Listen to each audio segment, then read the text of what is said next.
If I had to choose just one of all my videos that you did watch, it would probably be this one. And that might sound a bit melodramatic when you hear what I'm saying, but this is just an invitation to be safe at whatever Fringe festival you are at this year.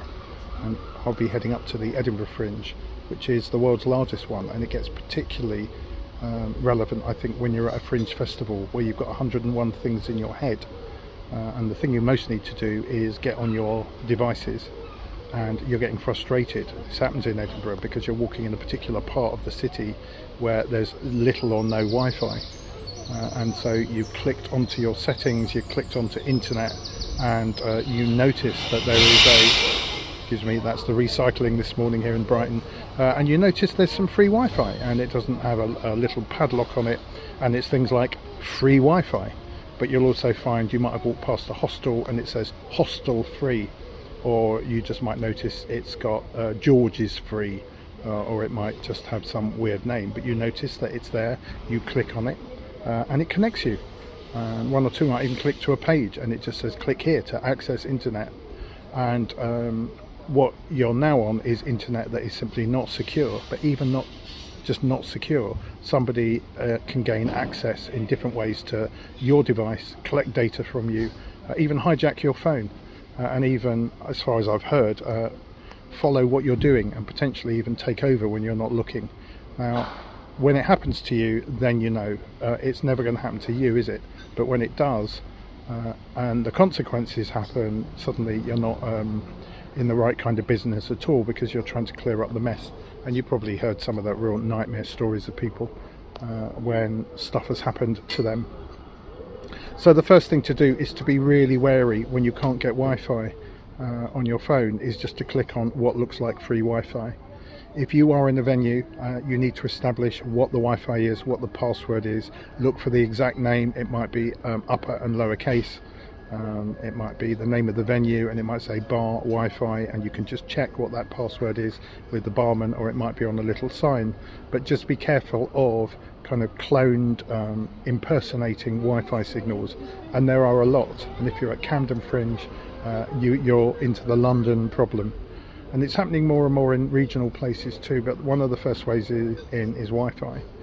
It doesn't help also if you've got a really crappy password. There are lots and lots of ways again that you can log into things, and people can hack your phone very easily because they're using AI kind of robot engines just to guess, and they come up with yours because it's just one word and a couple of letters.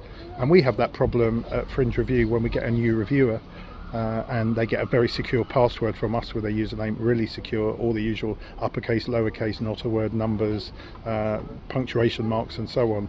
Is they try and change their password, and when I go and look, it's just kind of the password they've used for the past 20 years since they had a Hotmail address, and I have to gently remind them to put it back or do something more secure.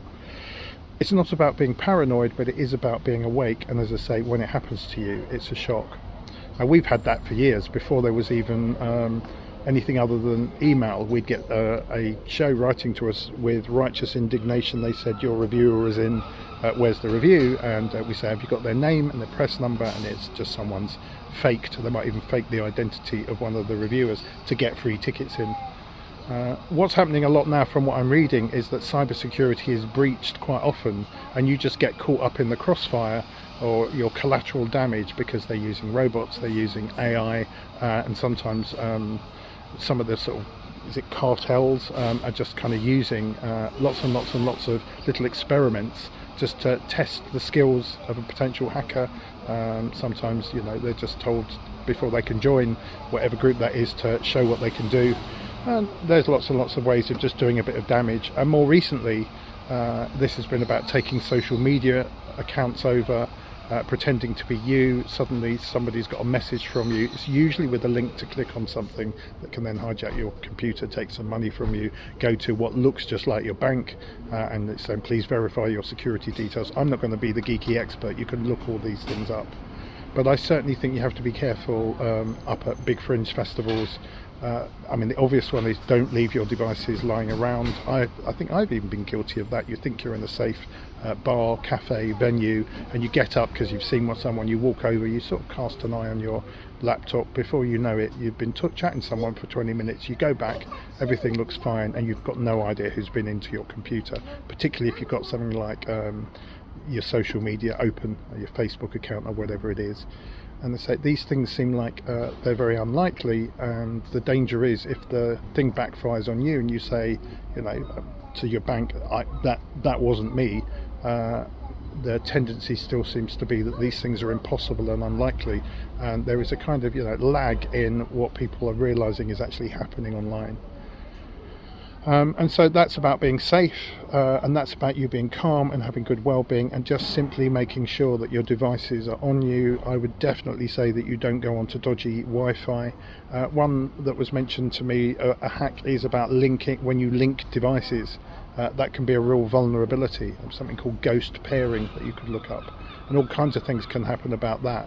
And I've got a phone, I've got actually 2 tablets, a small one when I don't want to break my back, a larger one, and a laptop, and that kind of works for being a reviewer and running a review outfit.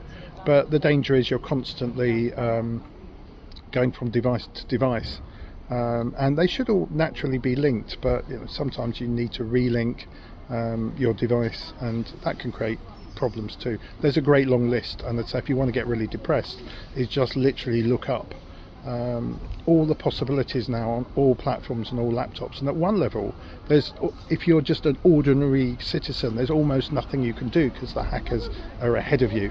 But the obvious stuff is about don't click on dodgy links, and one of the problems we get is, I've already got that in my spam folder now, is I've got 1 or 2 suspect links to Fringe review saying click on our press release, and I just kind of, when I guess I'm following instincts, and you think that's in the spam folder for a good reason, you look up that person's name or company and you realise it's not there. And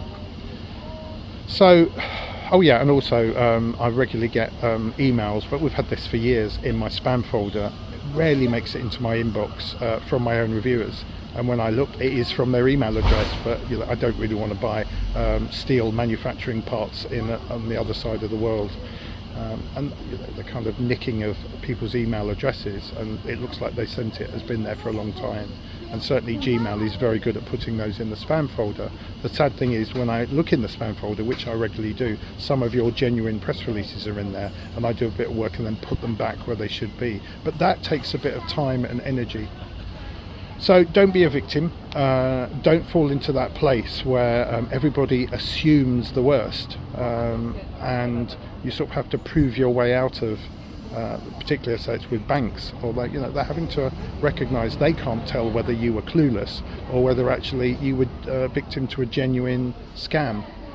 Wearing other hats in my work, I get those in my inbox in the academic world too. We're often told by our IT department that we need to click on an update, or that something's gone down and we need to click here to see if something's working, and pretty soon afterwards our good IT people say do not click on that link. We've all got smarter with training and so on.